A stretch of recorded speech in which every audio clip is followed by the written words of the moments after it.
Hi, everyone, and thank you for joining us. Here at Merchant Spring, we love to talk to our partners and get their perspectives on the world of marketplaces. Some of you might notice that my son is sitting in the corner doing some homeschooling here, so we'll just move on with that. But anyway, it's great to be with Lisa this morning. Lisa is one of the co-founders of Shelftrend, a tool that we certainly here at Merchant Spring absolutely love, and it's great to be here with you this morning, Lisa. Thanks for being on our podcast. Thanks so much for having me, Paul. Cool. No, it's great. Look, obviously this morning, I really wanted to talk to you about item specifics. You've spent many years at eBay, and obviously you're dealing with a lot of eBay data and sellers. eBay item specific is a really big topic right now. But before we get into that, just for those people are listening in who are not familiar with your product, what is Shelftrend and what is it all about? Yeah. So having spent so much time at eBay and seeing how sellers are, growing their businesses, one of the things that we noticed was that, they would be a lot better served if they were given more accessible data. And so a few of us from eBay left and we extract some data from eBay, we clean it, and we basically make it available to sellers in 4 easy to use reports in a very easy, functional, tabular and data visual perspective. And they can go in and see how they're ranking, how much share of search results they've got, who are their competitors and their on search results, which is really different from, say, something like Terapeak, which just gives you sales data, right? So we try and give them a live marketplace information, so that way they can compete, on the fly and in their sales and in their stores.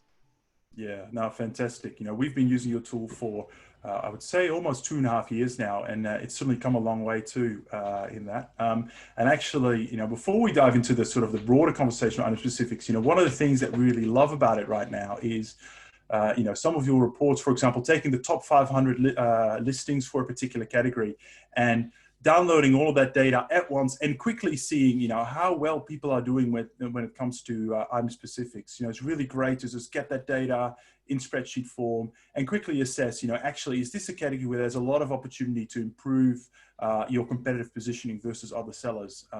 So it's a great use case in terms of item specifics and using the tool that we've got.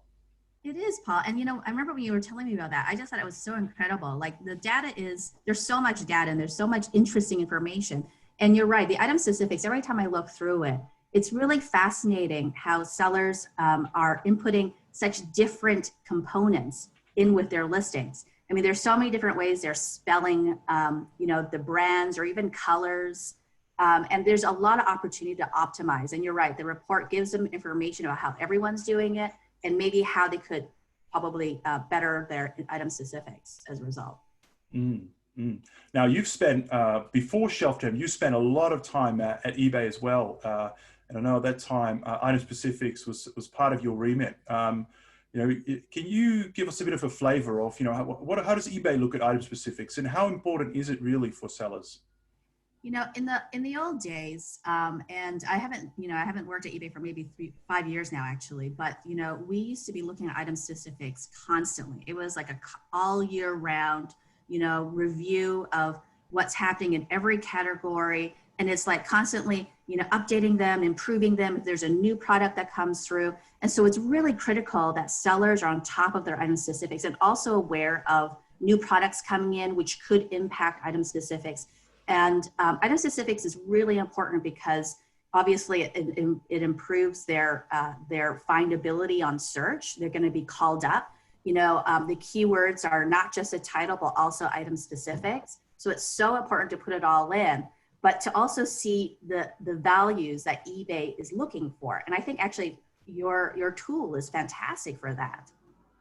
Yeah, that's a great segue, actually. I mean, I think, we here at Merchant Spring, we work with a lot of eBay sellers. And, if you think about how do you drive sales, on marketplaces, in particular eBay, actually item specifics has become one of the key levers, in addition to, obviously great seller health, title optimization, a range of other things. But certainly what we are seeing in terms of item specifics, it's not just about, making sure that you comply with eBay mandates, although obviously that's very important because without that, it's sometimes hard to get your products listed. But what we are finding is if you invest the time and energy into actually completing those item specifics, and not just the mandatory ones, but actually do as many as you can, you see actually a fantastic improvement. And I'm very comfortable quoting like, a 4 to 6 times uplift when it comes to eBay listing impressions, pre and post doing, item specifics completion, which is why we've invested a lot of time in actually building out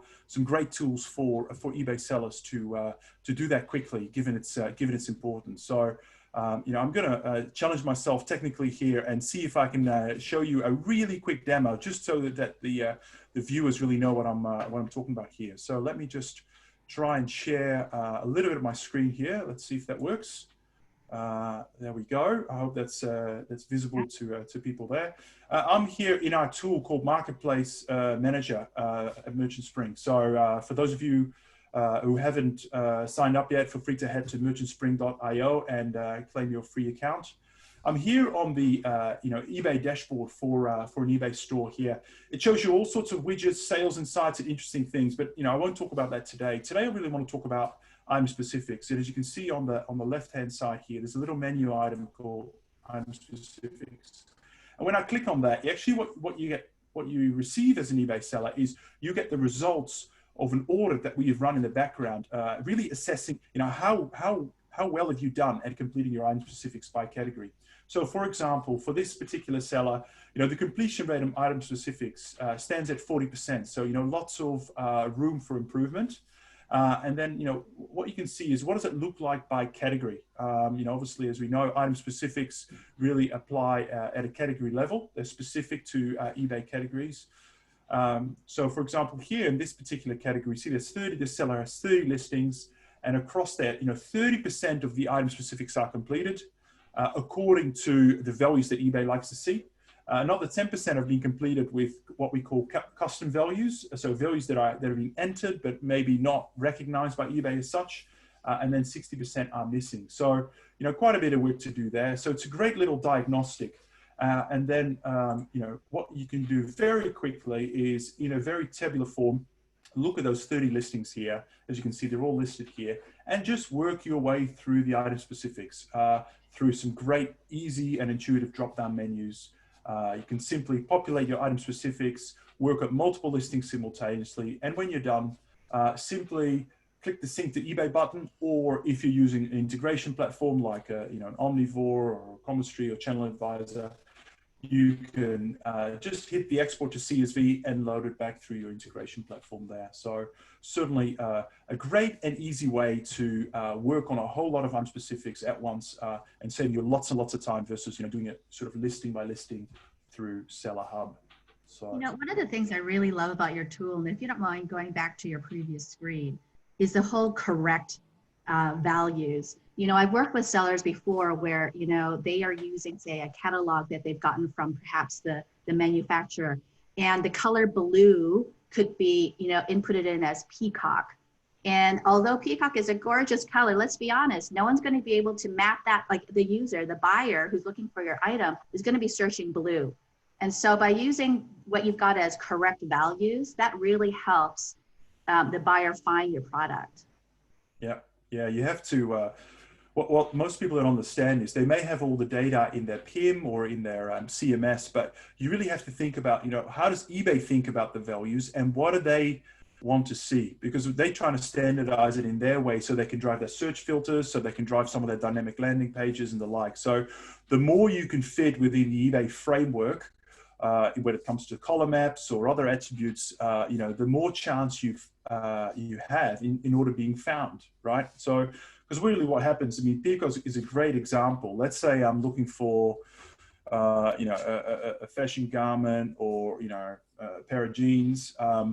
Very few people are going to be clicking on, searching for peacock, as you said before already. And then, they'll be most likely using color filters on the left-hand side. And if they click blue, you'll be automatically sort of filtered out of the game, and you can, the consideration set shrinks dramatically. So, that's a bit of in a way, that's sort of bad news for many sellers. But the other news is, when we look at the seller base, we find that most sellers have not yet invested the time and energy to do this. So actually, there is a big prize for those sellers who invest in this now, you know, what they really find is they can really stand apart head and shoulders versus the rest of their competitive set. You know, and that's certainly what we see through, you know, doing our competitive benchmarking through Shelftrend as well. This is a bit of a competitive advantage right now for eBay sellers on the platform.